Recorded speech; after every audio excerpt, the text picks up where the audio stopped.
Mix होते हैं, local में क्या होता है उसका असर, ये क्या सोचना नहीं जाता है। पेरिस में आश्वासन देते हैं, घोषणा होती है हमारे सबसे बड़े विश्व गुरु माने गए प्रधानमंत्री जी से कि 2070 तक भारत में कार्बन एमिशन, कार्बन का उत्सर्जन 0 पर आ जाएगा। लेकिन पेरिस से लौटते ही 41 कोल ब्लॉक्स, कोयले की खदानें निजीकरण के लिए कंपनियों को ऑक्शन के लिए खुली की जाती है। और अभी अभी मैंने सुना कि और कुछ खदानें अभी कल परसों फिर से खुली की गई। हमारे देश के कानून जो पर्यावरण बचाने के हैं, 1974 का, 1981 का एयर एक्ट, वाटर एक्ट, ये सब एनवायरमेंट प्रोटेक्शन एक्ट तक और उसके पहले से भी फॉरेस्ट कंजर्वेशन एक्ट जैसे जो बने हैं, वो सभी कानून कमजोर हो जाते हैं। विश्व बैंक और IMF ही नहीं, ये सभी बायलैटरल मल्टीलैटरल एजेंसी से आया हुआ पैसा एक घुसपैठ करता है। स्ट्रक्चरल एडजस्टमेंट बहुत बात चलती है, पर सिस्टेमिक एडजस्टमेंट और इन्वेस्टमेंट जो होती है वो केवल पैसे की नहीं होती है। विश्व बैंक खुद को अभिमान के साथ कहती है we are the knowledge bank. और ये नॉलेज क्या होता है? ये नॉलेज, ये ज्ञान जो देते हैं वो मार्केटाइजेशन का होता है, व्यापारीकरण का होता है, वस्तुकरण का होता है। तो हमारा जल, हमारा जंगल, हमारी जमीन, हमारा खनिज, हमारी मनुष्य शक्ति भी एक प्रकार से वस्तु के रूप में देखी जाती है। और इस वस्तुओं के एक्यूमुलेशन की, इन वस्तुओं को हासिल करने की, छीन लेने की जो एक प्रक्रिया चलती है, उसका ही नाम विकास विकास विकास दिया जाता है। राजनीतिक चुनावों में भी ये विकास आज एक ऐसा मंत्र और तंत्र बन गया है कि उसके ऊपर ही लोगों का वोट ही नहीं, लोगों को चोट देने वाली एक भूमिका भी ये लोग हासिल करते हैं। क्या इस पर भी हमको सवाल उठाना चाहिए और देखना चाहिए कि इर्द गिर्द में क्या हो रहा है। ये फंड किस पर उपयोग में लाया जाता है? अभी अभी मुझे टाटा मुद्रा के आए हुए भरत पटेल ने कहा कि ADB ने एक विजिट की उनके क्षेत्र को, उसी में करोड़ों रुपए खर्च हो गए। तो आप सोचिए, फंड का इस्तेमाल क्या सही में क्लाइमेट चेंज का असर जिन पर पड़ा है, जो मृत्यु के कगार पर जाते हैं, हमारे निर्माता देश के, जो ये सभी आजू बाजू के बिल्डिंगे आसमान तक पहुंचाते हैं, उनके ऊपर होता है, उसके बारे में कुछ कार्य होता है? उनको कुछ सही में लाभ मिलता है? नहीं। आज गैर बराबरी विभत्स रूप से बढ़ गई है। करोड़ों लाखों करोड़ों का कर्जा रद्द होता है, पर हमारे किसानों को, हमारे संयुक्त किसान मोर्चा को 13 महीने के आंदोलन के बाद आज भी लड़ना पड़ता है न्यूनतम समर्थन मूल्य, मिनिमम सपोर्ट प्राइस लेने के लिए। लेकिन वस्तु जो उत्पादित होती है मशीनीकरण के द्वारा, वो तो 100% अपना कमाई करती है। वाटर बॉटल का पानी 50 और 55 पैसे लीटर में कंपनी को बेचती है सरकारें, और वो 18 और 20 रुपए में बेचती है। तो ये सब जो गैर बराबरी को आगे बढ़ाने का काम हुआ है, वो सब इस प्रकार के पूंजीवाद और पूंजीवाद से आया हुआ बाजारीकरण, कंपनीकरण से हुआ है कि नहीं, ये देखना आज हमें जरूरत है। हमें ये भी जरूरत है कि उनसे जीवन प्रणाली बदल रही है। ये नॉलेज बैंक जो है, ये नॉलेज बैंक बहुत कार्य करती है, यहाँ के सभी ब्यूरोक्रेसी को भी साथ में लेती है। ब्यूरोक्रेसी में जो ब्यूरोक्रेट्स बैठते हैं, उनको भी वैश्वीकरण, उदारीकरण, शब्द तो बहुत बड़ा है, उदारीकरण किसकी तरफ? कंपनियों की तरफ, पूंजीपतियों की तरफ, और निजीकरण। इसके पक्ष में नौकरशाह का भी, जनप्रतिनिधियों का भी अपना विचार बदल जाए, इसके लिए ट्रेनिंग प्रोग्राम्स लेती है। NGOs को भी अलग अलग प्रोजेक्ट देती है, वर्ल्ड बैंक जैसी बैंक, और उससे भी अपना प्रभाव डालती है। तो हर क्षेत्र में विश्व बैंक जो प्रभाव डालती है, वो नॉलेज, वो ज्ञान और उनका धन, ये जो जुड़ता है, उससे तन मन बदल रहा है, जीवन प्रणाली बदल रही है, इस देश में उपभोगवाद बढ़ रहा है। ये भी हमको समझना जरूरी है। और ऐसी स्थिति में जब हम देखना चाहते हैं कि सही में क्या हो रहा है देश में, तो जगह जगह मूल निवासी आदिवासियों को भी अपने जमीन का, अपने जंगल का टुकड़ा बचाने के लिए लड़ना पड़ता है। मणिपुर का वायलेंस, मणिपुर का हिंसा केवल स्त्री पुरुष लिंग भेद के कारण नहीं है, इस गैर बराबरी के कारण है, क्योंकि कुकीज के जमीन के नीचे जो लिथियम से लेकर हर प्रकार की खनिज संपदा रही है, उसको वो हासिल नहीं कर पा रहे थे 2017 में अलग अलग एमओयूज होते हुए भी। तो मैती भी आदिवासी हो जाए, मैती कुकीज खरीदे और फिर खनिज लेना कॉर्पोरेट्स को संभव हो जाए, ऐसा चित्र उभर आया है।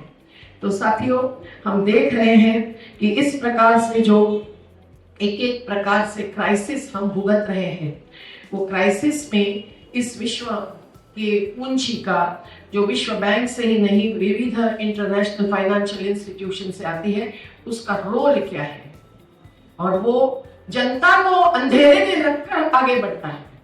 तो नॉन ट्रांसपेरेंसी, पारदर्शिता का पूरा अभाव, जनतंत्र प्रक्रिया का अभाव और जवाबदेहिता का, अकाउंटेबिलिटी का अभाव, ये तीन विशेषताएं विश्व बैंक जैसे मल्टीलैटरल बैंक के फंडिंग से होती है। नर्मदा में हमने ये सब देखा है, जाना है, समझा है, लड़कर पीछे हटाया है। वो बात हम लीगेसी के सत्र में जरूर रखेंगे हमारा अनुभव। और हम लोग जानते हैं कि आज इस पूरे अनुभव के बाद हम क्या कहना चाहते हैं। विश्व बैंक को ये जनता, ये संसद के इतने ही करीबन सांसद बैठे हैं, आप है जन संसद में बैठे हुए जन सांसद, आप क्या कहना चाहते हैं, ये आप यहाँ रखनी है बात, और निर्णय तो हमारे ट्रिब्यूनल के जूरी ही लेंगे, पर जूरी की रिपोर्ट भी समय पर आनी होती है। ओडिशा के डिंगिया पर हम लोग पीपल्स कमीशन के रूप में गए, जस्टिस लोकुर जी जैसे साथ में थे। रिपोर्ट आते आते अगर और ध्वस्त किया जाता है और फेट अकम्पली बन जाता है, प्रोजेक्ट आगे बढ़ता है, आप पीछे नहीं हट सकते कहता है, तो फिर कैसे लड़ सकते हैं, कैसे बचा सकते हैं। तो इसलिए हम अपेक्षा करते हैं कि आज जो बात होगी वो इन पूरे मुद्दों पर होगी। जो परिणाम लाया है वर्ल्ड बैंक, आईएमएफ में आज तक, फॉरेन एक्सचेंज क्राइसिस में जो कर्जदारी बढ़ी है, वो कोरोना के जैसे क्राइसिस में भी बढ़ी है, और अभी फिर इससे बढ़ रही है एक एक क्राइसिस का नाम लेकर। पर वो जो फंड देते हैं, वो फंड कैसे घुसपैठ करता है, कैसे छीन लेता है देश की संपदा, देश की सार्वभौमता, देश का जनतंत्र और संविधान को कैसे कुचलता है, ये हमको समझना जरूरी। यूनाइटेड नेशंस के कोवेनेंट्स एंड कन्वेंशंस जैसे आईएलओ आदिवासियों के बारे में, इंटरनेशनल लेबर ऑर्गेनाइजेशन पर आदिवासियों के बारे में वही निर्णय लेते हैं। 1958 से जिस पर हमारे भारत देश ने साइन की है, हस्ताक्षर की है, उसमें जो फ्री प्रायर इन्फॉर्म्ड कंसेंट, यानी किसी भी परियोजना को उनके जमीन पर लाने के पहले उनका निर्णय चाहिए, उनकी सहमति चाहिए, उसके लिए उनको पूरी जानकारी देकर सहमति लेनी है और परियोजना को आगे बढ़ाने के पहले सहमति लेनी है। ये पूरा जो तत्व है, जो सिद्धांत है, जो संयुक्त राष्ट्र संघ का निर्णय है, वो भी लागू नहीं होता है, क्योंकि विश्व बैंक जब पैसा देती है वो कहती है वी आर द फाइनेंशियर्स, हम तो केवल पैसे देने वाले हैं। अरे पैसे लेने वाली तो तुम्हारी ही सरकार है, यू आर द बोरोवर्स, तो जो भी होगा उसकी जिम्मेदार आप हैं, हम नहीं। तो सरदार सरोवर जैसे परियोजना से विश्व बैंक हट जाती है, हटने के लिए मजबूर क्यों होती है, मैं बाद के सत्र में बात बताऊंगी। लेकिन उसके बाद भी हमको 39 साल क्यों लड़ना पड़ता है, ये समझने की बात है। और इसीलिए विश्व बैंक के सामने हम बोलेंगे, हम चिल्लाएंगे, हम पीपल्स ट्राइब्यूनल का रिपोर्ट जनता के बीच में ले जाना चाहेंगे। ये पब्लिक डोमेन में रिपोर्ट जाएगी और जनता का जागरण होगा। तो आज जो रुके न जो झुके न जो गीत से हमने दिखाया, वो हमारी एकजुटता, जाति पंथ धर्म पंथ के पार और हमारे वैचारिक सम विचारधारा, यही आधार रहेगी। अगर हमको ये इंपोर्ट एक्सपोर्ट इकोनॉमी पर आधारित नहीं होना है।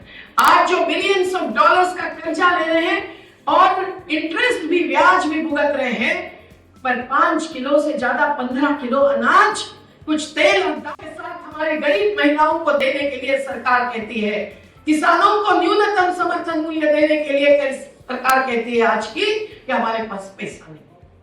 हंसे कि रोए समझ में नहीं आता है। तो आज इस दर्द भरी स्थिति में, इस गैर बराबरी में अब्जाधीश 1000 करोड़ से 1600 करोड़ हर रोज कमाई करते हैं, हर रोज। और हम 1000 रुपए भी अगर मिनिमम वेज मांगेंगे तो मनरेगा के तहत नहीं मिलता है। तो आज जरूरी है कि हम सब लोग इस पूंजी का जो प्रभाव है उससे शिक्षा में, स्वास्थ्य में, पानी में, ऊर्जा में, गृह निर्माण में, इंफ्रास्ट्रक्चरल डेवलपमेंट में और पब्लिक सेक्टर में भी क्या असर आया है ये सब समझेंगे।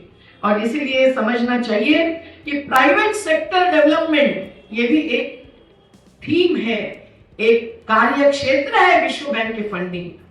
समझना चाहिए कि पब्लिक सेक्टर मैनेजमेंट, जिससे बहुत सारे सार्वजनिक उद्योगों को निजीकरण की तरफ ढकेलकर हजारों करोड़ की प्रॉपर्टी, कलकत्ता में बीएसएनएल के कॉन्ट्रैक्ट लेबरर्स कई सारे आत्महत्या कर चुके हैं।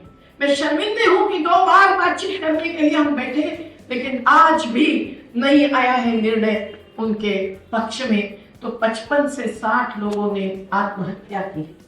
तो कौन है जिम्मेदार इस आत्महत्या को? संविधान की हत्या करने वालों तुम ये जान लो, आत्महत्या के जिम्मेदार तुम्ही वो मान लो। ये हमारा गीत हम लोगों को बहुत सारी प्रेरणा देता है कि हम पहचानेंगे कि किस किस चीज से हुआ है, और उसमें वर्ल्ड बैंक और IMF का बहुत महत्वपूर्ण रोल है। तो हम ये एडजस्टमेंट मंजूर नहीं करेंगे।